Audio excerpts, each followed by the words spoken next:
नमस्कार. आजच्या तासाला आपण प्राचीन भारतीय इतिहास लेखनाची लिखित साधने अभ्यासायची आहेत. म्हणजेच प्राचीन भारताचा इतिहास आपल्याला लिहायचा असेल, तर तो लिहिताना आपल्याला कोणत्या भारतीय साधनांचा उपयोग करता येईल, अशी कोणती प्राचीन भारतीय साधनं आहेत, की ज्या साधनांच्या आधारे आपल्याला प्राचीन भारताचा इतिहास सुसंगतरित्या लिहिता येईल. जसं मी मागे म्हटलं होतं, की अनेक प्रकारची साधनं आहेत. पुरातत्वीय साधनं आहेत किंवा मग लिखित साधनं आहेत. लिखित साधनामध्ये प्रामुख्याने भारतीय आणि अभारतीय साधनं आहेत. अ, परकीयांची प्रवास वर्णनं आहेत. अशी वेगवेगळ्या प्रकारची साधनं इतिहास लेखनासाठी महत्त्वाची असतात. तर आपण आजच्या तासाला प्राचीन भारतीय इतिहास लेखनासाठी उपयुक्त असणाऱ्या भारतीय लिखित साधनांचा अभ्यास करायचा आहे. म्हणजे जी प्युअरली भारतीय साधनं आहेत, भारतामध्ये लिहिली गेलेली आहेत, अशाच साधनांचा आपण अभ्यास करणार आहोत. पुन्हा एकदा सांगतो, प्राचीन भारताच्या इतिहास लेखनासाठी उपयुक्त असलेल्या भारतीय लिखित साधनांचा आपण अभ्यास करणार आहोत. आणि ही साधनं अतिशय महत्त्वाची आहेत आणि त्यातील काही साधनं ही तुमच्या ओळखीची पण आहेत किंवा याच्यापूर्वी सुद्धा तुम्ही त्या साधनांचा थोडक्यामध्ये का होईना अभ्यास नक्की केला असणार आहे. तरी सुद्धा तुमची आजच्या तासामुळे त्याची उजळणी चांगल्या प्रकारे होईल आणि त्या साधनांच्याकडे ऐतिहासिक दृष्टिकोनातून तुम्हाला बघायची सवय लागेल किंवा तुम्ही बघू लागाल. आता प्राचीन भारतीय इतिहास लेखनाच्या भारतीय लिखित साधनामध्ये दोन प्रकार पडतात. दोन प्रमुख प्रकार आहेत. पहिला प्रकार आहे हिंदू वैदिक वाङ्मय. दुसरा प्रकार आहे अवैदिक वाङ्मय. हिंदू वाङ्मय जे आहे, त्या हिंदू वाङ्मयामध्ये प्रामुख्याने वेद, पुराणे, त्याचबरोबर श्रुती, स्मृती, ब्राह्मणके, अरण्यके यांचा समावेश होतो. आणि अवैदिक वाङ्मय जे आहे, त्या अवैदिक वाङ्मयामध्ये आपल्याला सांगता येईल की बौद्ध आणि जैन साहित्य आहे, त्या बौद्ध आणि जैन साहित्याचा समावेश अवैदिक वाङ्मयामध्ये होईल.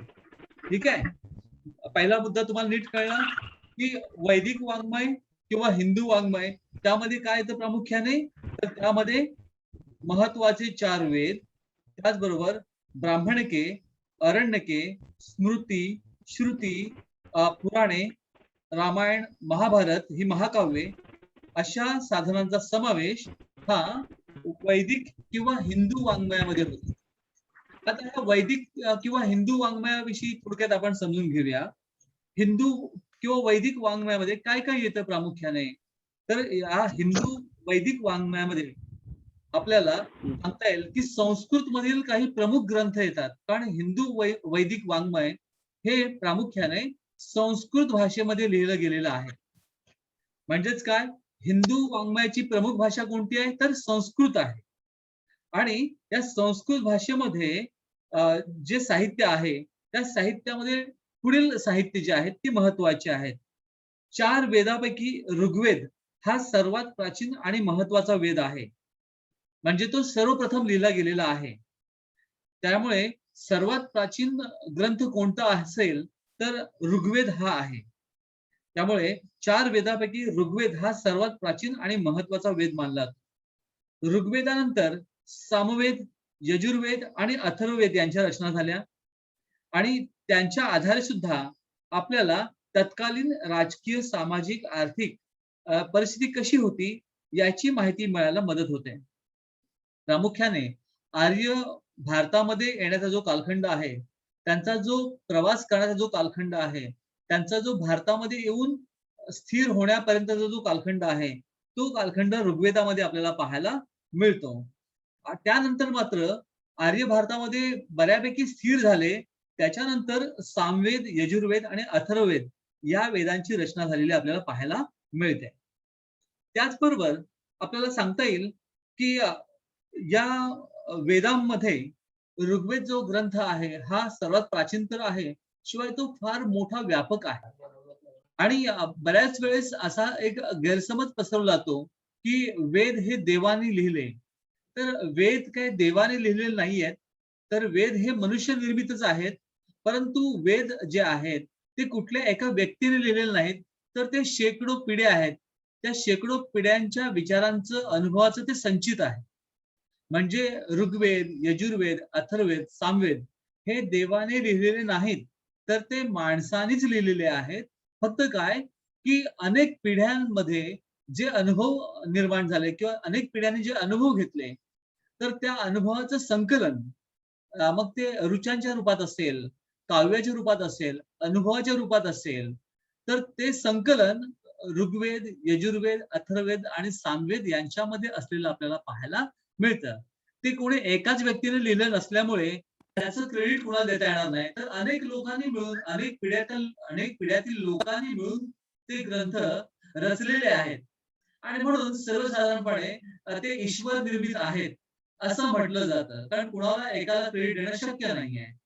तर पुन्हा एकदा सांगेन, की वेद हे मनुष्य निर्मितच आहेत आणि त्या वेदामध्ये आर्यांच्या राजकीय, सामाजिक, आर्थिक, सांस्कृतिक जीवनाची आपल्याला माहिती पाहायला मिळते. एवढंच नव्हे, तर आर्यांच्या ज्या वेगवेगळ्या देवता आहेत, आर्यांच्या ज्या वेगवेगळ्या परंपरा आहेत, त्यांचे जे रीतिरिवाज आहेत, त्यांचं खानपान आहे, त्यांचा पोशाख आहे, त्यांचं पशुपालन आहे, त्यांचा आपापसातील संघर्ष आहे. तर या सगळ्या गोष्टींचा उल्लेख आपल्याला आर्यांच्या वेद ग्रंथामध्ये पाहायला मिळतो आणि हे सगळे ग्रंथ हे प्रामुख्याने संस्कृत भाषेमध्ये लिहिलेले आहेत. तर इथं आपल्याला आणखी सांगता येईल, की या वेदांच्या बरोबरच आपल्याला अ, आयुर्वेद, धनुर्वेद, गांधर्ववेद, शिल्पवेद असे काही उपवेद सुद्धा अभ्यासता येतात. त्यानंतर शिक्षा, कल्प, व्याकरण, निरुक्त, छंद, ज्योतिष या वेदांगांची रचना करण्यात आलेली आपल्याला पाहायला मिळते. तर हे सुद्धा ग्रंथ हे महत्वाचे आहेत. थोडक्यात काय सांगता येईल, की नंतर सामवेद, यजुर्वेद, अथर्ववेद लिहिले गेले आणि त्यांच्यामध्ये सुद्धा आपल्याला आर्यांच्या एकूणच जीवन पद्धतीविषयी, आर्यांच्या देव-देवताविषयी, आर्यांच्या काळातील संगीत, नृत्य, नाट्य, त्याचबरोबर देवांच्या प्रार्थना यांचा समावेश आपल्याला किंवा युद्धनीती अशा अनेक गोष्टींचा समावेश आपल्याला या वेगवेगळ्या वेदामध्ये पाहायला मिळतो. त्याचबरोबर वेदानंतर प्रामुख्याने आयुर्वेद, धनुर्वेद, गांधर्ववेद, शिल्पवेद यांची रचना झाली आणि या अशा अनेक वेदामुळे आर्यांचं जीवन हे समृद्ध व्हायला मदत झालेली दिसून येते किंवा आर्यांच्या प्रगत जीवनाची माहिती मिळण्यासाठी हे वेद हे उपयुक्त ठरताना दिसून येतात. आयुर्वेद तुम्हाला कल्पना असेल, आयुर्वेद हा प्रामुख्याने आरोग्याशी संबंधित आहे. धनुर्वेद हा प्रामुख्याने युद्धविद्येशी संबंधित आहे. गांधर्ववेद हा प्रामुख्याने देव-देवता किंवा विविध कला यांच्याविषयी गायन याच्याविषयी असलेला आपल्याला पाहायला मिळतो. शिल्पवेदामध्ये प्रामुख्याने बांधकाम कसं करावं, शिल्पाकृती कशा असाव्यात, याचं मार्गदर्शन या उपवेदामध्ये असलेलं आपल्याला पाहायला मिळतं. त्याचबरोबर शिक्षा, कल्प, व्याकरण, निरुक्त, छंद, ज्योतिष अशी काही वेदांगे आहेत. त्या अशा अनेक वेदांगांच्या आधारे सुद्धा आपल्याला माहिती मिळायला मदत होते. म्हणजेच काय, की अगदी व्याकरण असेल, निरुक्त असेल, छंद असेल, ज्योतिष यामुळे सुद्धा आर्यांचे जीवन हे अधिक प्रगत आणि प्रगल्भ होत गेलेलं आपल्याला पाहायला मिळतं. Hello sir. त्याचबरोबर त्याचबरोबर वेदानंतर वेदानंतर प्रामुख्याने ब्राह्मणके, अरण्यके, स्मृती आणि श्रुती यांची रचना झालेली आपल्याला पाहायला मिळते. ब्राह्मणके ग्रंथ सुद्धा महत्वाचे आहेत. अरण्यके सुद्धा ग्रंथ महत्वाचे आहेत. अरण्यके नावाचे जे ग्रंथ आहेत ते प्रामुख्याने विद्वान पुरुषांनी अरण्यामध्ये जाऊन, एकांतात राहून त्यांची रचना केली आणि त्यामुळे त्यांना अरण्यके असं म्हटलेलं आहे. तर अशा प्रकारे ब्राह्मणके, अरण्यके यांची निर्मिती आपल्याला झालेली पाहायला मिळते. त्यानंतर स्मृती. स्मृती म्हणजे काय? याज्ञवल्क्य स्मृती, मनुस्मृती ज्यामध्ये आर्यांच्या काळातील कायद्याची आपल्याला माहिती मिळते. गुन्हे आणि त्यांच्याकरता शिक्षा त्याची माहिती आपल्याला मिळते किंवा मानवाने कशा प्रकारे जीवन जगावं, वर्तन कशा प्रकारे असावं, माणसाचं नीतिपूर्ण वर्तन कशा प्रकारचं असायला हवं, याची माहिती आपल्याला प्रामुख्याने स्मृतीमध्ये मिळते. आणि श्रुतीमध्ये काय सांगते प्रामुख्याने श्रुतीमध्ये प्रामुख्याने अर्थशास्त्र वगैरे सारखे ग्रंथ आहेत, त्यांचा समावेश हा श्रुतीमध्ये होईल. तर त्यांचा सुद्धा आपल्याला तत्कालीन किंवा प्राचीन भारताचा इतिहास समजून घेण्याकरता उपयोग होताना दिसून येतो. प्रामुख्याने आर्य चाणक्य किंवा विष्णुगुप्त याने अर्थशास्त्र हा ग्रंथ लिहिला. तो ग्रंथ म्हणजे राज्य व्यवहार कोश आहे. राजाने राज्य कसं करावं? राजाने प्रजेशी कसं वागावं? राजाने परकीय शत्रूशी कसं वागावं? राजाने आपल्या प्रजेची कशी काळजी घ्यावी? राजा आणि त्याचं मंत्रिमंडळ यांचे संबंध कसे असावेत? याची माहिती आपल्याला प्रामुख्याने अर्थशास्त्र या ग्रंथामध्ये मिळताना दिसून येते. त्यामुळे अर्थशास्त्र हा ग्रंथ अर्थशास्त्र नावाचा जरी असला, तरी तो ग्रंथ हा प्रामुख्याने राजकीय स्वरूपाचा आहे. या ग्रंथातून प्रामुख्याने मौर्य राजघराणा आहे, चंद्रगुप्त मौर्य. त्याला राज्यकारभार करण्यासाठी त्याला मार्गदर्शन मिळालं किंवा नंतरच्या सुद्धा राज्यकर्त्यांना राजाने कसं राज्य करावं याचं मार्गदर्शन मिळालं. थोडक्यात अर्थशास्त्र हा राजकारणावर आधारित असा ग्रंथ आहे आणि एवढंच नव्हे तर तो आजच्या काळात सुद्धा आपण वाचायला हवा. कारण सेल्फ डिफेन्स कसा करायचा याचं उत्तम मार्गदर्शन हे आपल्याला अर्थशास्त्र या ग्रंथामध्ये पाहायला मिळतं. म्हणजेच अर्थशास्त्र हा ग्रंथ जरी इतक्या प्राचीन काळातला असला, तरी सुद्धा तो ग्रंथ आजही उपयुक्त आहे. आपल्या ग्रंथालयामध्ये छोटी कॉपी आहे याची, मोठी कॉपी पण आहे. पण तुम्ही कुठलीही कॉपी त्यातली वाचू शकता. निश्चितपणे तुम्हाला काही चांगल्या गोष्टी किंवा सेल्फ डिफेन्स करण्यासाठी तुम्हाला त्यातून मार्गदर्शन नक्की मिळेल, असा मला विश्वास आहे. तर अशा रीतीने स्मृती आणि श्रुती यांचे सुद्धा ऐतिहासिकदृष्ट्या महत्त्व आहे. त्याचबरोबर आर्यांच्या वाङ्मयामध्ये 18 पुराणे सुद्धा महत्त्वाची आहेत आणि त्या 18 पुराणांपैकी काही प्रमुख पुराण आहेत. वायुपुराण, भविष्य पुराण, विष्णू पुराण, पद्मपुराण अशी काही महत्त्वाची पुराणे आहेत. परंतु ही पुराणे प्रामुख्याने काल्पनिक स्वरूपाची आहेत. त्याच्यामध्ये काल्पनिकता ही मोठ्या प्रमाणात आहे आणि काल्पनिकता मोठ्या प्रमाणात असल्यामुळे त्यांच्यातील संदर्भ आपल्याला इतिहास म्हणून स्वीकारताना खूप तपासून घ्यावे लागतात. म्हणूनच परंतु ही पुराणे मनोरंजक आहेत. तत्कालीन सामाजिक, धार्मिक, आर्थिक, सांस्कृतिक जीवनाची माहिती मिळवून घेण्यासाठी उपयुक्त आहेत. प्रामुख्याने आपल्याला गुप्त काळाविषयी माहिती मिळवून देण्याकरता ही पुराणे महत्त्वाची आहेत असं पाहायला मिळतं. थोडक्यात इतिहासाची पुनर्बांधणी करताना पुराणांचा चिकित्सक अभ्यास केला आणि अन्य साहित्याची त्यांची पडताळणी केली, तर त्यातून काही महत्त्वाचे किंवा उपयुक्त दुवे आपल्याला मिळू शकतात. परंतु असं असलं तरी सुद्धा या पुराणांच्या आधारे आपल्याला तत्कालीन एकूणच सामाजिक, धार्मिक, सांस्कृतिक, आर्थिक जीवनाची माहिती मिळायला मदत होते. त्यामुळे ही पुराणे सुद्धा महत्त्वाची आहेत. एकूणच मनुष्याने आपल्या जीवनात कसं जगावं, सार्वजनिक जीवनात कसं जगावं याचं मार्गदर्शन श्रुती, स्मृती आणि पुराणे यांच्यामध्ये असलेलं आपल्याला पाहायला मिळतं. याचबरोबर पुराणामध्ये तत्वज्ञान, संगीत, कला, शिल्पकला यांचाही विचार करण्यात आलेला आहे. थोडक्यात काय, की तत्वज्ञान, संगीत, कला, शिल्पकला या मानवी जीवनाला प्रगत आणि अधिक प्रगल्भ करत असतात. त्याच्यामुळे या कलांची माहिती सुद्धा आपल्याला या पुराणामधून मिळते. काही पुराणामध्ये दंतकथा आहेत, मिथक कथा आहेत, काल्पनिक आहेत. परंतु त्या निश्चित मनोरंजक आहेत. मनोरंजनासाठी त्या कथा वाचायला काहीच हरकत नाहीये. परंतु त्यांना इतिहास समजणं मात्र योग्य होणार नाही. इतिहास समजून घेण्याकरता त्यांना आपण तपासून घ्यावं लागेल.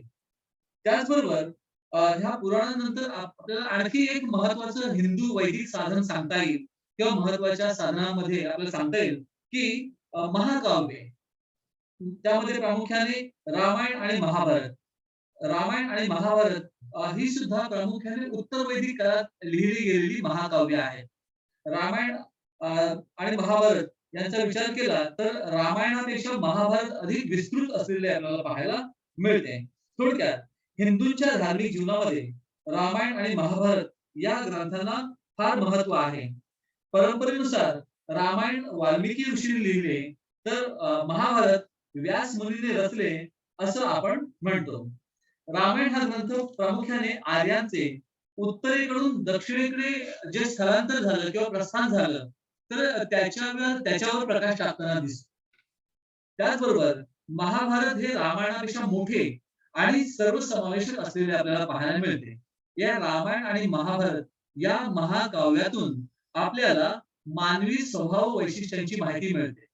भाऊ भावाशी कसा वागला, किंवा अ, त्यांच्या कुटुंबातील नातेसंबंध कसे होते, याची आपल्याला माहिती मिळते. मग अगदी कौरव पांडवांचं उदाहरण असेल किंवा राम आणि लक्ष्मणाचं उदाहरण असेल, राम आणि भरत यांचं उदाहरण असेल, किंवा अर्जुन आणि त्याच्या इतर भावांचं एकमेकाशी वर्तन असेल. या वेगवेगळ्या गोष्टींचा आपल्याला अभ्यास हा रामायण आणि महाभारताच्या द्वारे करता येऊ शकतो. थोडक्यात काय, रामायण महाभारतामध्ये आपल्याला तत्कालीन विविध चालीरीतींची माहिती मिळते. प्रामुख्याने तत्कालीन आर्यामधील राजकीय संघर्ष कसा होता, याची माहिती मिळते. तसेच काही त्या काळातल्या प्रथा परंपरा होत्या, त्यांची माहिती मिळते. विशेषतः स्वयंवर पद्धतीची माहिती रामायण महाभारतामुळे मिळते. बहुपतित्वाची चाल रामायण महाभारतातून आपल्याला कळते. तसेच बहुपतित्व म्हणजेच एका स्त्रीने अनेक पुरुषांशी विवाह केल्याची किंवा प्रासंगिक कारणामुळे विवाह केल्याची उदाहरणं आपल्याला पाहायला मिळतात. शूद्रांची स्थिती कशी होती याची माहिती मिळते. मग राम आणि शंभूक यांचा मुद्दा असेल, त्यावरनं ते कळतं. द्यूत हा खेळ त्या काळात प्रचलित होता याची माहिती मिळते. थोडक्यात काय, रामायण महाभारत यामुळे नातेसंबंधांची माहिती मिळते, राजकीय संघर्षाची माहिती मिळते, त्याचबरोबर वैवाहिक संबंधांची माहिती मिळते, त्याचबरोबर कौटुंबिक जीवनाची माहिती मिळते. तर या दृष्टीने रामायण आणि महाभारत ही महाकाव्ये महत्वाची आहेत. मानवी जीवनाचे विविध पदर उलगडून दाखवण्याचं काम या रामायण आणि महाभारतातून आपल्याला पाहायला मिळतं. आजच्या काळात सुद्धा कुठचंही नाटक घ्या, कुठचाही सिनेमा घ्या, तर त्यांचं बरचसं कथानक हे रामायण महाभारतातील पात्रांशी मिळतं-जुळतं असतं, असं आपल्याला पाहायला मिळतं. आपल्या ज्या लोककला आहेत, नमन, दशावतार किंवा अन्य प्रकारच्या लोककला आहेत, त्याच्यामध्ये सुद्धा आपल्याला रामायण, महाभारत याप्रमाणे कथानके असलेली दिसून येतात. भावा-भावातील संबंध, किंवा स्त्रिया-स्त्रियामधील वैर, किंवा आपल्या मुलाने राजा बनावं यासाठी केलेली कठोर कारस्थाने, स्वार्थी वृत्ती, अ, किंवा त्यागाची वृत्ती, अशा अनेक मानवी स्वभावाचं दर्शन आपल्याला रामायण आणि महाभारताद्वारे कळतं. रामायणातून आपल्याला कळतं, की राम हा आदर्श पुत्र होता. अ, आपल्या वडिलांच्या आज्ञेचं त्याने पालन केलं आणि तो दूरवर जंगलामध्ये निघून गेला. दुसरीकडे लक्ष्मण पाहता येतो, की आपला मोठा भाऊ आणि आपली वहिनी दूरवर जंगलामध्ये जाणार, त्यांचं काय होणार? या काळजीने तो स्वतःच्या संसाराचा त्याग करतो आणि तो त्यांच्याबरोबर जंगलात निघून जातो. हा त्याग आहे. त्याचबरोबर मग आपल्याला पाहायला मिळतं, की अगदी दुर्योधन सारखी व्यक्ती पाहायला मिळते, कर्णासारखी व्यक्ती पाहायला मिळते, कर्णासारखा दानशूर व्यक्ती पाहायला मिळतो. परंतु तो दुर्योधनाच्या संगतीमध्ये गेल्यामुळे, चुकीच्या व्यक्तीच्या संगतीमध्ये गेल्यामुळे त्याचा सुद्धा दुर्दैवी अंत होतो. हे सुद्धा आपल्याला पाहायला मिळतं. म्हणजेच रामायण महाभारताच्या आधारे आपल्याला स्वार्थ, त्याग, त्याचबरोबर राजकारण, त्याचबरोबर मानवी जीवनातील अनेक अनेक बाबींचे पदर आपल्याला पाहायला मिळतात. या दृष्टीने रामायण महाभारत ही प्रगल्भ आहेत. त्यातून आपल्याला बऱ्याच गोष्टी समजून घ्यायला मदत होईल. मनोरंजन तर होईलच, पण त्याचबरोबर मानवी जीवनातले अनेक पदर समजून घ्यायला मदत होईल, असं खात्रीने सांगता येऊ शकेल. महाभारतानंतर आणखी महत्वाचा ग्रंथ आहे, वैदिक ग्रंथ आहे, तो म्हणजे भगवद्गीता. अ, म्हणजे हिंदू धर्मामध्ये भगवद्गीता पवित्र मानली जाते. प्रामुख्याने श्रीकृष्णाने अर्जुनाला केलेला उपदेश हा भगवद्गीतेमध्ये वर्णन केलेला आहे. तर या भगवद्गीतेच्या आधारे सुद्धा मानवाने त्याच्या कर्तव्याचं पालन कसं केलं पाहिजे, याचं वर्णन आपल्याला पाहायला मिळतं किंवा मानवाने जीवनामध्ये कसं जगलं पाहिजे, मानवाने स्वार्थत्याग केला पाहिजे, मानवाने आपलं कर्म केलं पाहिजे, मानवाने त्याला जी जबाबदारी मिळालेली आहे ती प्रामाणिकपणे पार पाडली पाहिजे. अशा अनेक गोष्टी मानवाने आपलं मन शुद्ध ठेवलं पाहिजे. मानवाने आपल्या विचार, आचारावर विश्वास ठेवला पाहिजे. अशा अनेक स्वरूपाच्या गोष्टी आपल्याला भगवद्गीतेमध्ये पाहायला मिळतात.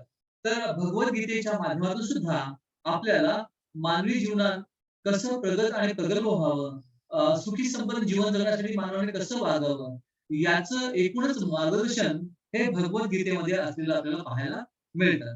तर अशा रीतीने आपल्याला अ, हिंदू किंवा वैदिक वाङ्मयाचा अभ्यास करता येईल, की जी हिंदू किंवा वैदिक वाङ्मय किंवा वैदिक साहित्य हे प्राचीन भारतीय इतिहास लेखनासाठी उपयुक्त आहे. आता या व्यतिरिक्त बौद्ध धार्मिक साहित्यही महत्वाचं आहे आणि जैन धार्मिक साहित्यही महत्वाचं आहे. बौद्ध आणि जैन जे साहित्य आहे प्राचीन काळातलं, तर त्या साहित्याला अवैदिक वाङ्मय म्हणतात. कारण ते वैदिक नाही, अवैदिक आहे. आर्य हे वैदिक आहेत आणि आर्यांनी लिहिलेलं वाङ्मय हे वैदिक वाङ्मय म्हटलं जातं. आणि त्यामध्ये आपण म्हटलं, की वेद आहेत, पुराणे आहेत, ब्राह्मणिके आहेत, अरण्यके आहेत. त्याचबरोबर रामायण, महाभारत आहेत, भगवद्गीता आहे. ही सगळी जी वाङ्मय आहेत, ती वैदिक वाङ्मय आहेत. आर्यांनी लिहिलेली वाङ्मय आहेत. बरोबर ना? तर त्यामुळे त्यांना वैदिक वाङ्मय म्हणतो. आणि जी वाङ्मय त्याच्या व्यतिरिक्त जी वाङ्मय आहेत किंवा साहित्य आहेत, तर ती बौद्ध आणि जैन धर्मीयांनी लिहिलेली आहेत. त्यामुळे त्यांना अवैदिक वाङ्मय आपण म्हणतो. आता अवैदिक वाङ्मयामध्ये प्रामुख्याने बौद्ध धार्मिक साहित्य महत्वाचं आहे. गौतम बुद्धाने आपल्या 80 वर्षाच्या जीवन काळामध्ये अ, हजारो लोकांना किंवा हजारो वेळा त्याने लोकांना वेगवेगळे उपदेश केलेले आहेत. मानवी जीवन प्रगत संपन्न कसं होईल? मानवाला खऱ्या अर्थाने मुक्ती कधी मिळेल? मानवी जीवनामध्ये शांतता कधी प्रस्थापित होईल? मन शांत आणि शुद्ध कधी होईल? मानवी जीवन सुखी संपन्न कसं होईल? याचं सतत मार्गदर्शन गौतम बुद्धाने आपल्या हयातीमध्ये केलेलं दिसतं आणि त्याने केलेले उपदेश हे पाली भाषेमध्ये आहेत. गौतम बुद्धाने केलेले बरेचसे उपदेश पाली भाषेत आहेत. काही उपदेश संस्कृत भाषेमध्ये पण आहेत. तर बौद्ध साहित्य हे प्रामुख्याने पाली आणि संस्कृत या 2 भाषांमध्ये आहे. आणि गौतम बुद्धाने केलेले जे उपदेश आहेत, ते उपदेश संकलित केले गेलेले आहेत आणि त्या संकलनाला आपण त्रिपिटक म्हणतो. त्रिपिटक म्हणजे काय? पिटक म्हणजे पेटारा. कसला पेटारा? तर ज्ञानाचा पेटारा. ज्ञानाचं भंडार, ज्ञानाचे पेटारे, त्रिपिटक, 3 पिटक. मग या पिटकमध्ये काय-काय आहे? तर विनय पिटक, सुत्त पिटक आणि अभिधम्म पिटक. तर लक्षात घ्या, विनय पिटक, सुत्त पिटक आणि अभिधम्म पिटक ही 3 पिटके मिळून त्रिपिटक तयार झालेलं आहे आणि ते पाली भाषेमध्ये आहे, असं आपल्याला पाहायला मिळतं. प्रामुख्याने विनय पिटकामध्ये बौद्ध भिक्षूंनी पाळावयाचे नियम आहेत. त्या बौद्ध भिक्षूंनी पाळायच्या नियमांचे संकलन करण्यात आलेलं आहे. विनय पिटकामध्ये बौद्ध भिक्षूंनी पाळावयाच्या नियमांचे संकलन करण्यात आले आहे. तर सुत्त पिटकामध्ये गौतम बुद्धांचा उपदेश संकलित करण्यात आलेला आहे. सुत्त पिटकामध्ये गौतम बुद्धांनी जे वेगवेगळ्या ठिकाणी उपदेश केलेले आहेत, त्यांचं संकलन करण्यात आलेलं आहे. तर अभिधम्म पिटकामध्ये बौद्ध धर्माच्या तत्वज्ञानाबद्दल लिहिलेले आहे. म्हणजे प्रामुख्याने भिक्षूंनी पाळावयाचे नियम, गौतम बुद्धाचे उपदेश आणि बौद्ध धर्माची तत्वे यांचं संकलन हे त्रिपिटकामध्ये केलेलं आपल्याला पाहायला मिळतं. याशिवाय अ, अ, अनेक बौद्ध भिक्षूंनी अनेक ग्रंथ लिहिलेले आहेत. ते ग्रंथ पाली भाषेमध्ये आहेत, संस्कृतमध्ये आहेत, असं आपल्याला पाहायला मिळतं. काही बौद्ध भिक्षूंनी थेरी गाथा लिहिलेल्या आहेत, काही कविता किंवा थेरी गाथा असं म्हणतो त्याला आपण. तर त्यांची रचना केलेली आहे. त्याचबरोबर गौतम बुद्धांच्या उपदेशांचं संकलन असलेला धम्मपद हा अतिशय उत्तम असा ग्रंथ आहे, की ज्याप्रमाणे भगवद्गीता ही प्रत्येकाने वाचली पाहिजे, त्याचप्रमाणे गौतम बुद्धाचं धम्मपद हे सुद्धा प्रत्येक मनुष्याने वाचलं पाहिजे. या दोन्ही ग्रंथातून आपल्याला यशस्वीरित्या जीवन जगण्याचं मार्गदर्शन मिळत आहे. म्हणून गौतम बुद्धाच्या उपदेशांचं संकलन असलेला धम्मपद हा ग्रंथ महत्वाचा आहे आणि तो सुद्धा अभ्यासला पाहिजे. तसेच थेरी गाथा ज्या कविता आहेत, तर त्या कविता किंवा थेरी गाथा यांच्या आधारे सुद्धा आपल्याला तत्कालीन धार्मिक, सामाजिक जीवनाची माहिती मिळते. त्याचबरोबर अनेक जातक कथा प्रसिद्ध आहेत. गौतम बुद्धाच्या नंतरच्या काळामध्ये जातक कथा लिहिल्या गेल्या आणि त्या बऱ्याचशा कथा या पाली भाषेमध्ये आहेत. काही कथा या सिंहली किंवा श्रीलंकेतील प्राचीन भाषा सिंहली भाषा आहे. त्या सिंहली भाषेमध्ये असलेल्या दिसतात.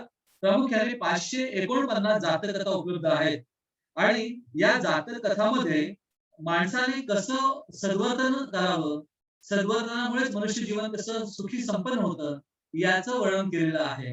जशा ईसापनीतीच्या कथा आहेत, जशा नीती कथा आहेत, त्याचप्रमाणे जातक कथा आहेत आणि या जातक कथांच्या द्वारे मानवाने कशा रीतीने प्रामाणिकपणे आणि चांगलं जीवन जगलं पाहिजे, याचं भाषण केलेलं आपल्याला पाहायला मिळतं. आता यातल्या बऱ्याचशा जातक कथा श्रीलंकेमध्ये आपल्याला उपलब्ध झालेल्या आहेत. कारण आपल्याला माहिती आहे, सम्राट अशोकाने स्वतः बौद्ध धर्माचा स्वीकार केला होता कलिंगच्या युद्धानंतर आणि त्याने शांततेचा स्वीकार केला आणि लोकांच्या मनावर राज्य गाजवून किंवा प्रेमबळावर जग जिंकण्याचा त्याने निर्धार केला आणि तिथून त्याने संपूर्ण जगामध्ये शांतता, सुव्यवस्था आणि मानवता निर्माण करण्यासाठी प्रयत्न केले. याच उद्देशाने त्याने आपला मुलगा महेंद्र आणि मुलगी संघमित्रा यांना श्रीलंकेला पाठवलं होतं. आणि त्यासोबत काही बौद्ध भिक्षू सुद्धा तिकडे गेले होते.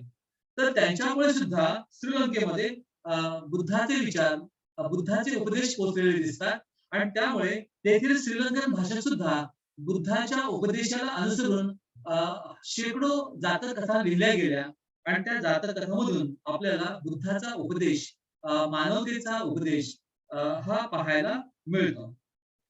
अशा रीतीने बौद्ध वाङ्मयामध्ये त्रिपिटक, धम्मपद, थेरीगाथा, त्याचबरोबर जातक कथा यांच्यामधून आपल्याला तत्कालीन इतिहास, तत्कालीन सामाजिक, धार्मिक, आर्थिक, सांस्कृतिक, राजकीय परिस्थिती कशी होती याची माहिती मिळायला मदत होते. मानवी जीवन कसं प्रगत किंवा संपन्न होतं किंवा मानवी जीवनामध्ये काय दोष होते, या सगळ्यांची आपल्याला सकल स्वरूपात माहिती मिळायला मदत होते. त्याचबरोबर जातक कथा व्यतिरिक्त भारतीय ग्रीक राजा मिनॅंडर किंवा मिलिंद याचा प्रसिद्ध बौद्ध भिक्खू नागसेन याच्याशी संवाद झाला होता आणि त्यांच्यातील संवाद मिलिंद पन्हो किंवा मिलिंद प्रश्न या नावाने संकलित केला गेला होता आणि या ग्रंथातून मिलिंद राजाची बौद्ध तत्वज्ञानाविषयी जिज्ञासा प्रकट झालेली आपल्याला पाहायला मिळते. याशिवाय श्रीलंकेत लिहिलेले श्रीलंकेमध्ये लिहिले गेलेले दीपवंश व महावंश हे दोन ग्रंथ सुद्धा अतिशय महत्वाचे आहेत. हे तत्कालीन मानवी जीवनाच्या प्रगतीची माहिती आपल्याला उपलब्ध करून देतात. त्यामुळे दीपवंश आणि महावंश हे ग्रंथ सुद्धा आपण आज वाचू शकतो कारण त्यांचं सुद्धा इंग्रजी किंवा अन्य भाषांमध्ये भाषांतर झालेलं आपल्याला पाहायला मिळतं. थोडक्यात बौद्ध भिक्षू नागसेन आणि राजा मिनॅंडर यांच्यातील संवाद मिलिंद पन्हो किंवा मिलिंद प्रश्न या नावाने जो आहे तर तो सुद्धा ऐतिहासिक दृष्ट्या महत्वाचा आहे. राजा मिनॅंडर किंवा मिलिंदने नागसेनला अनेक प्रश्न विचारले आणि त्या अनेक प्रश्नांच्या द्वारे त्याने आपल्या शंकांचं निरसन करून घेतलं. सर्वसामान्य माणसाला पडणारे असे अनेक प्रश्न होते. ते असे अनेक प्रश्न मिनॅंडरने विचारले आणि त्याची अतिशय समर्पक उत्तरे नागसेनने दिली आणि त्यामुळे हे पुस्तक अतिशय प्रसिद्ध झालेलं आपल्याला पाहायला मिळतं. त्याच्या आधारे सुद्धा आपल्याला मानवी जीवनाविषयी आणि एकूणच तत्कालीन समाज जीवनाविषयीची माहिती मिळायला मदत होते. याशिवाय श्रीलंकेतील दीपवंश आणि महावंश हे ग्रंथ सुद्धा महत्वाचे आहेत.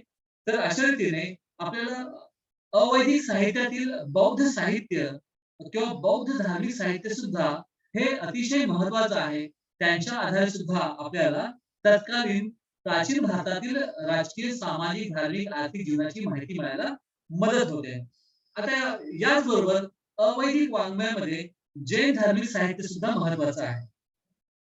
वर्धमान महावीर यांनी सर्वसामान्य लोकांना अर्धमागधी भाषेत उपदेश केला आणि वर्धमान महावीरांनी जो अर्धमागधी भाषेत उपदेश केला त्याचं सुद्धा संकलन आपल्याला पाहायला मिळते आणि हे संकलन अर्धमागधी भाषेमध्ये आहे, प्राकृत भाषेमध्ये आहे, कन्नड भाषेमध्ये आहे. तर त्यामुळे जैन साहित्य हे प्रामुख्याने अर्धमागधी, प्राकृत आणि कन्नड भाषेमध्ये आपल्याला उपलब्ध होतं. त्यांच्या आधारे सुद्धा आपल्याला जैन साहित्याची माहिती मिळते. प्रामुख्याने वर्धमान महावीरांच्या मृत्यूनंतर त्यांचा अनुयायी स्थूलभद्र याने पाटलीपुत्र येथे सभा भरवली. त्यामध्ये अनेक विद्वानांना त्याने आमंत्रित करून जैन धर्म साहित्याची पुनर्रचना केली. त्याचबरोबर जैन ग्रंथ भद्र भाऊ चरित्र सम्राट चंद्रगुप्त मौर्य याच्या राज्य पद्धतीवर प्रकाश टाकणारा आहे. त्याचबरोबर जैनांच्या साहित्यामध्ये आगम आणि सिद्धांत हे ग्रंथ महत्वाचे आहेत. म्हणजेच वर्धमान महावीर आणि जे अनेक तीर्थकर आहेत त्यांनी जो संदेश दिला, त्यांनी जो उपदेश केला, त्यांचं बरंचसं संकलन आगम आणि सिद्धांत या जैन ग्रंथामध्ये संकलित केलेलं आहे. आणि हे बरेचसे ग्रंथ प्रामुख्याने प्राकृत आणि अर्धमागधी भाषेमध्ये उपलब्ध आहेत. आणि अशा या ग्रंथामुळे तत्कालीन सर्वसामान्य माणसाला हे धर्माचं ज्ञान झालेलं दिसून येतं. बौद्ध आणि जैन वाङ्मयाचं वैशिष्ट्य म्हणजे बौद्ध आणि जैन वाङ्मय हे प्रामुख्याने सर्वसामान्य लोकांना समजणाऱ्या, सर्वसामान्य लोक बोलत असलेल्या पाली, अर्धमागधी आणि प्राकृत भाषेत लिहिलेलं आहे. तर वैदिक साहित्य हे प्रामुख्याने संस्कृत भाषेमध्ये लिहिलेलं पाहायला मिळतं. तर वैदिक साहित्य फक्त संस्कृत भाषेमध्ये लिहिलं गेलं असल्यामुळे आणि संस्कृत भाषा अभ्यासनाचा अधिकार वैदिक ब्राह्मणांनाच असल्यामुळे तत्कालीन धर्माची माहिती अन्य लोकांना झालेली दिसत नाही किंवा प्रामुख्याने होताना दिसत नाही. आणि हाच दोष ओळखून गौतम बुद्ध आणि वर्धमान महावीर यांनी सर्वसामान्य लोकांना समजेल अशा त्यांच्या भाषेत धर्म सांगितला. आणि त्याच्यामुळे बौद्ध धर्म आणि जैन धर्म हे लोकप्रिय झाले आणि त्यांच्यामध्ये मोठ्या प्रमाणात साहित्य निर्मिती झाली. आणि त्यामुळे लोकांना धर्म म्हणजे काय ते समजायला मदत झाली. त्यामुळे प्रामुख्याने मौर्य काळात आणि त्याच्याही नंतरच्या काळामध्ये बौद्ध आणि जैन धर्म हे लोकप्रिय होत गेलेले दिसून येतात. साधारणपणे 1000 वर्ष बौद्ध आणि जैन धर्माचं महत्व भारतामध्ये खूप मोठ्या प्रमाणात होतं असं आपल्याला पाहायला मिळतं. एकूणच प्राचीन भारतीय इतिहास लेखन करताना आपल्याला हिंदू, वैदिक, मग त्यामध्ये ऋग्वेद, यजुर्वेद, अथर्ववेद, सामवेद, ब्राह्मणके, अरण्यके, उपनिषदे, 18 पुराणे, त्याचबरोबर रामायण, महाभारत, तसेच भगवद्गीता, श्रुती, स्मृती म्हणजेच काय याज्ञवल्क्य स्मृती, मनुस्मृती, तसेच कौटिल्याचे अर्थशास्त्र, अशा अनेक ग्रंथांचा अभ्यास करावा. अशा प्रामुख्याने संस्कृत भाषेतल्या ग्रंथांचा अभ्यास करावा लागेल. बौद्ध धर्म ग्रंथांचा विचार केला तर त्रिपिटक, त्यामध्ये विनय पिटक, सुत्त पिटक, अभिधम्म पिटकांचा अभ्यास करावा लागेल. धम्मपदाचा अभ्यास करावा लागेल. थेरी गाथांचा अभ्यास करावा लागेल. जातक कथांचा अभ्यास करावा लागेल. मिलिंद पन्नो किंवा मिलिंद प्रश्न या ग्रंथाचा अभ्यास करावा लागेल. जैन साहित्यामध्ये प्रामुख्याने आपल्याला आगम आणि सिद्धांत यांचा अभ्यास करावा लागेल. याचबरोबर अनेक जैन साधूंनी त्याला समजा काव्य, नाटके, व्याकरण, त्याचबरोबर आरोग्य, चिकित्सा अशा वेगवेगळ्या विषयावर लिखाण केलेलं आहे. आणि त्यांचा सुद्धा आपल्याला प्राचीन भारताचा इतिहास लिहिताना उपयोग होताना दिसून येतो. याचबरोबर बखरी आणि वंशावळी ज्या आहेत त्यांच्या आधारे सुद्धा इतिहास लेखन केलं जातं. प्रामुख्याने बखरी या मराठा काळातल्या आहेत. आणि त्या बऱ्याचशा बखरी या मराठीमध्ये उपलब्ध आहेत. प्रामुख्याने शिवकाळाविषयी मराठ्यांच्या इतिहासाची माहिती मिळवण्याकरता बखरी महत्वाच्या आहेत. आणि वंशावळी सुद्धा अनेक लोक किंवा अनेक सरदार किंवा अनेक राजकीय अधिकारी लोक किंवा अनेक राज्यकर्ते आपल्या वंशाच्या वंशावळी तयार करून घेत असत, जेणेकरून आपला मान, आपलं पद, आपली प्रतिष्ठा ही पुढच्या पिढ्यांना कळावी. हा त्यामागचा उद्देश होता. तर अशा प्रकारे बखरी आणि वंशावळी त्या सुद्धा महत्वाच्या आहेत. तसेच काही चरित्रे आहेत, जसं हर्षवर्धनाचं चरित्र आहे. तर हर्षचरित नावाचं हर्षवर्धनाचं चरित्र आहे, ते सुद्धा महत्वाचं आहे. तर अशा प्रकारच्या चरित्रांच्या आधारे सुद्धा आपल्याला तत्कालीन इतिहास समजून घेता येतो. प्रामुख्याने बाणभट्टाचं हर्षचरित हा ग्रंथ महत्वाचा आहे. याशिवाय जयसिंहकृत कुमारपाल चरित्र, आनंद भट्टकृत बाळचरित्र, पृथ्वीराज रासो यांनी लिहिलेले चंद्रवरदाई हे चरित्र हे महत्वाचे आहेत. त्याचबरोबर गौतम बुद्धाच्या जीवनावर आधारित बुद्धचरित हा ग्रंथ पण महत्वाचा आहे. नाट्याच्या बाबतीत आपल्याला सांगता येईल विशाखा दत्ताचे मुद्रा राक्षस, त्याचबरोबर कालिदासाचे शाकुंतल, दुष्यंत ही नाटके महत्वाची आहेत. तर प्रामुख्याने अशा प्रकारची काही नाटके सुद्धा महत्वाची आहेत.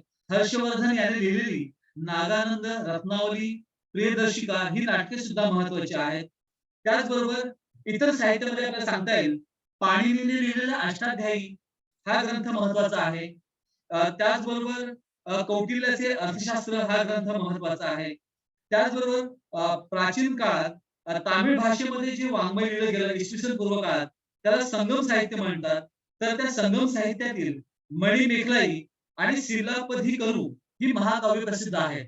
लक्षात घ्या, प्राचीन काळात तामिळ भाषेमध्ये संगम साहित्य लिहिलं गेलं.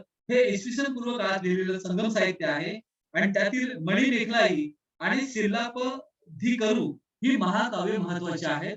तर अशा रीतीने आपल्याला प्राचीन भारतीय इतिहास लेखनास उपयुक्त ठरणाऱ्या साधनांचा अभ्यास करता येईल. अशा अनेक साधनांच्या द्वारे आपण प्राचीन भारताचा इतिहास समजून घेऊ शकतो. लक्षात घ्या, नो डॉक्युमेंट्स, नो हिस्ट्री, पुरावा नाही, इतिहास नाही असं आपण म्हणतो. तरी सुद्धा जे जे पुरावे सापडलेले आहेत, ते पुरावे, ते साहित्य, मग ती कथा असतील, ती नाटके असतील, काव्य असतील, गाथा असतील, महाकाव्य असतील, तर ती सगळी काव्ये, महाकाव्ये आपल्याला तपासून घ्यावी लागतील आणि त्यांची सत्यता पडताळून आपल्याला तत्कालीन इतिहास लिहावा लागेल. तर अशा रीतीने अशा अनेक साधनांच्यामुळे आपल्याला प्राचीन भारताचा इतिहास समजून घ्यायला मदत झालेली आहे. पुन्हा एकदा सगळ्यांचे धन्यवाद. तुम्ही सगळ्यांनी जवळ-जवळ 30 ते 40 मिनिटं वेळ दिला तुमचा आणि हे लेक्चर ऐकलं. काही शंका असेल तर विचारा. 1 मिनिटामध्ये मीटिंग संपेल आपली.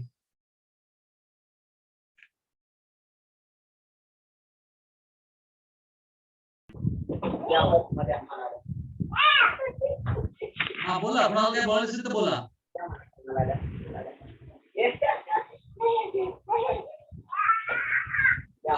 शिकवलेलं लेक्चर कळलं का? हो सर. मी समजलं ना? हो हो सर, छान शिकवलं. लक्षात घ्या, प्राचीन भारतीय इतिहास लेखनाची जी